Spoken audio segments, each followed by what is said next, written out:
วัสดีค่ะวันนี้นะคะมาทำเมนูหมูผัดตะไคร้นะคะจะมีหมูตะไคร้แล้วก็เครื่องปรุงโอเคมาเริ่มทำกันเลยค่ะ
ตั้งกระทะนะคะใส่น้ำมันสักเล็กน้อยไม่ต้องเยอะ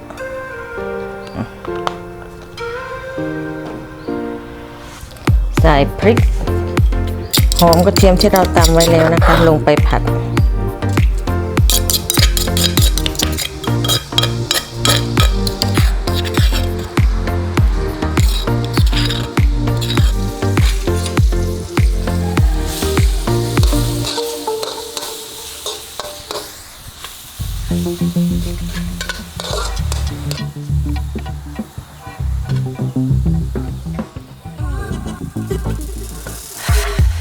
ใส่เนื้อหมูที่เราหั่นเอาไว้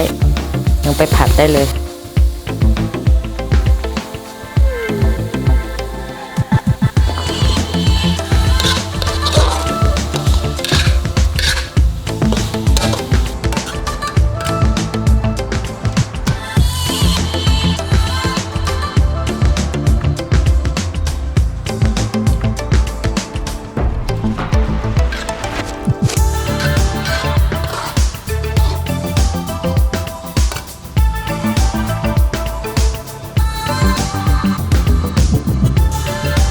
คนเนื้อเขาเริ่มจะเดี๋ยวเรามาปรุงมีน้ำตาลนะแล้วก็จะใส่ประมาณครึ่งช้อนพอมีความหวานอยู่แล้วน้ำตาลผงชูรสก็ประมาณเหมือนกันเท่ากับน้ำตาลแล้วก็จะเป็นซีอิ๊วขาวนี่เราจะใส่ประมาณ2 ช้อนโต๊ะ โอ้ หอยนางรมเราก็จะใส่ส่งเหมือนกันนะคะ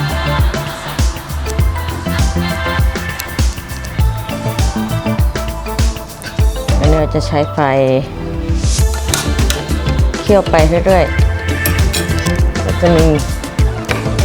ซีอิ๊วดำเพื่อสีสันที่สวยให้กับหมูของเราลงไปนิดหน่อย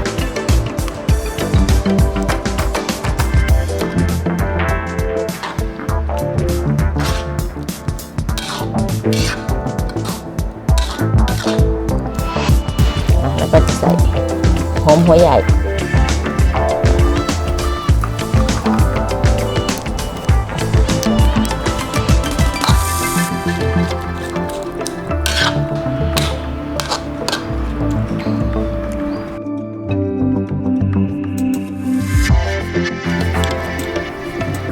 ใส่ไปกะปิด้วยลืมใส่กะปิลงไป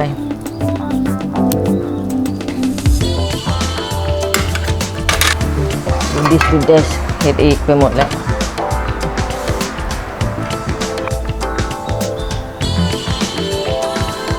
โอเค เดี๋ยวจะได้ต้มไก่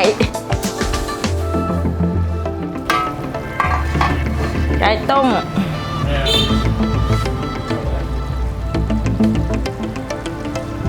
เสร็จ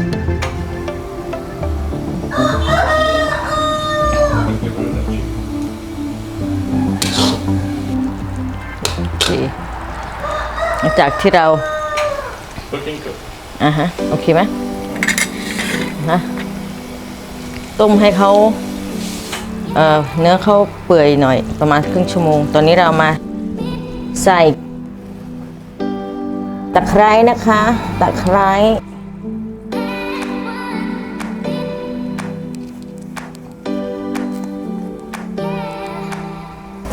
นะคะ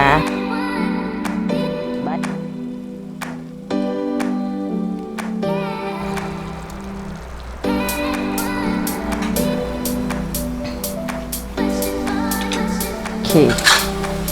คลุกเลยค่ะคลุกตบท้ายด้วยมะนาวนะจ๊ะจะใส่มะนาวความจัดจ้าน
สวัสดีค่ะวันนี้นะคะเราทำเมนูหมูผัดตะไคร้นะคะ This menu we call stir fry pork with lemongrass โอเคยำมากินกันค่ะ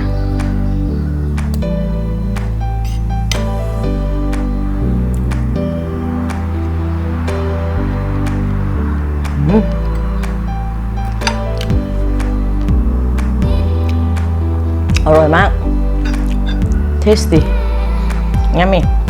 อร่อย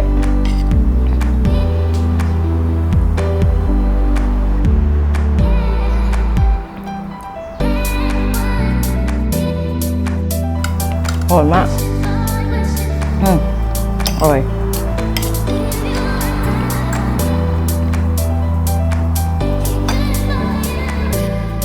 โอเคค่ะแล้วค่อยเจอกันคลิปหน้านะคะ see you next time